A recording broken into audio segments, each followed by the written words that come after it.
Hello, everyone. Welcome to another episode of the Driving the World podcast. I'm your host, Jared Scott, and I have the privilege of speaking with Anecia Hoffield today. Anecia, how are you? Hi, good. Glad to be here. Yeah, glad to have you here. So, we're going to talk about planetaries today, Yeah. but not the type that maybe we talked about a few episodes ago, the big stuff. We're talking about precision planetaries. Yeah. So, tell me a little bit about kind of what your focus is and what planetaries we're dealing with, kind of how they work, and then we can get into the benefits and all that good stuff. Yeah. So I'm the Servo product manager. And so we're talking about Servo planetaries, which are a lot smaller than the IG planetaries that Austin probably talked to you about, right? Yes, yes. So these can be like really small, like this big. These are gonna go, so same concept though as a planetary gearbox, just a lot smaller. So still have the sun planet or the sun gear with the planets around it, and then the ring containing them all.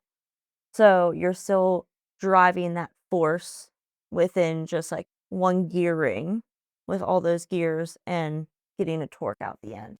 Yeah, so torque dense is probably a good term Yes. for that, but I think these have some characteristics that would be advantageous in certain applications. So, what do I get out of the PxG that maybe you wouldn't get out of the large planetaries? Yeah. So a lot of it is going to be precision. Okay. Very low backlash is another really big thing that you're getting with these, and these are going to go into smaller applications also. Okay. So with our servo planetaries, we can go anywhere from 6 arc minute backlash all the way down to less than 1 arc minute backlash. Okay. And so when you're talking about precision, you're talking about backlash. And to have it super low, that's really great for these applications that you really need very precise movements on. Okay. So, I would assume because you talked about them going with servo motors. Yes. I think of servos and I think about high speed or changing directions quickly and cycling times being elevated. What what is the planetary that you're talking about? Does it have the ability to do those things Yeah. as well? It has a ability to do high speed and very precise movements and Hmm. very back and forth quick movements. Okay. So think of robotic arms in Oh, warehouses. gotcha. They're going for those movements. Pick and place robots. Those are moving super fast, moving in an X, Y, and Z axes. And so that's what planetaries are used for. And it's just an addition to a servo gearbox. Gotcha.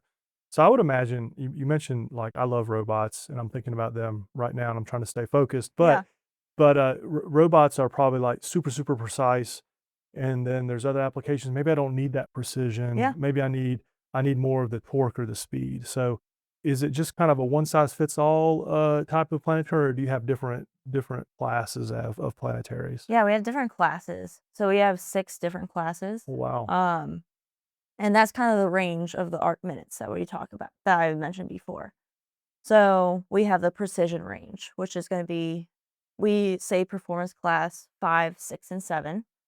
So all of those ones are going to be less than 5 arc minute backlash, depending on which one you go with. The 7 is going to be 1 arc minute backlash or less. Um, and then we have our economy style, which is 1, 2, and 3.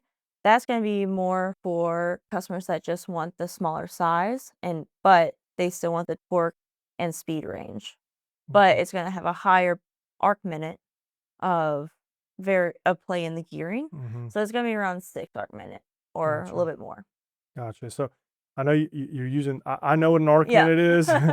Maybe for our audience Yeah, that's like, what is that? And I was like, is it like the distance between the gears, but it's broken into like degrees of exactly. of an arc, as it were, Yeah, right? so the simplest thing that we would think, if you grab the shaft of a gearbox like these gearboxes, or if you just grab a planetary shaft, um, and you just like slightly go back and forth with it, Hmm. you're gonna feel the play between the teeth. Yeah. Yeah. And that play is pretty much the gap in between the teeth, and Okay. that's measured in arc minutes. Okay. Perfect. Makes sense to me. So Yeah, the higher up you go, the more backlash or movement you have, right? exactly. So, like, if I'm a customer Mhm. and I'm like, I've got this particular application. What would you say is the sweet spot for these particular types of planetaries? So the sweet spot is really just going to depend on the customer's application on how precise they need to go versus the size. Um, so we talked about pick and place robots. Those are going to be more of our precision classes because they're picking up something small and placing it somewhere, and it needs to be exactly placement where Mhm. it's going. But if we think about if they're just doing a packaging machine, but it's running the conveyor or running something simple like that, then it can be the 1, 2, and 3, where they just need something small, power dense, um, so they can still do a planetary, but it's more of the eco stuff where they don't need a high precision of gearing. Understand. Okay.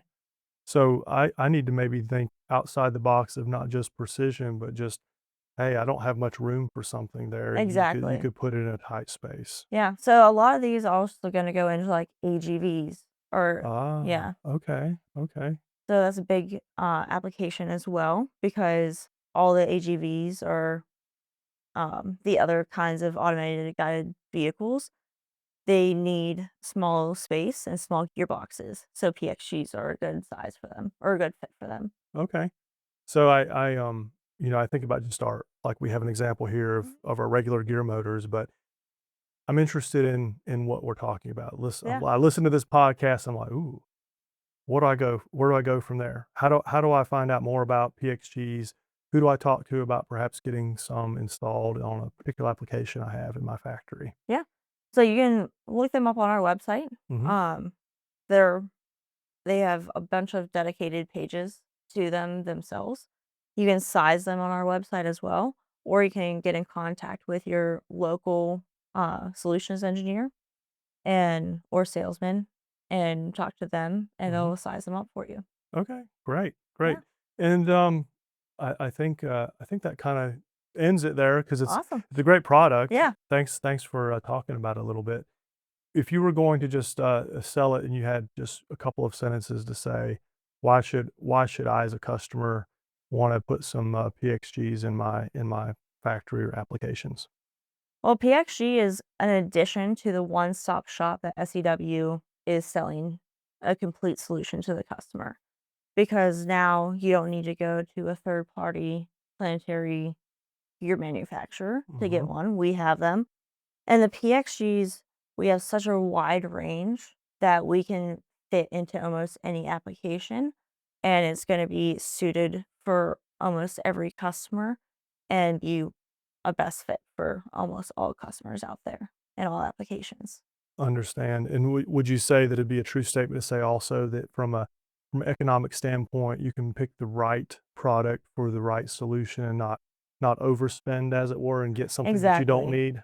Exactly, that was a big thing that why we did the PXG economy is so people aren't pigeonholed into the super precision gear and they have something better out there that they Yeah. can come to us and get. Yeah. So, listen, I appreciate you taking something that I Yeah, think gets a complex look and making it simple. yeah, So definitely thank you for your time today, and look forward to having you on here again with some of the other products that you support. yeah, And so, thanks for listening, everyone. Until next time, I hope you all have a great rest of your day. yeah. Thank you.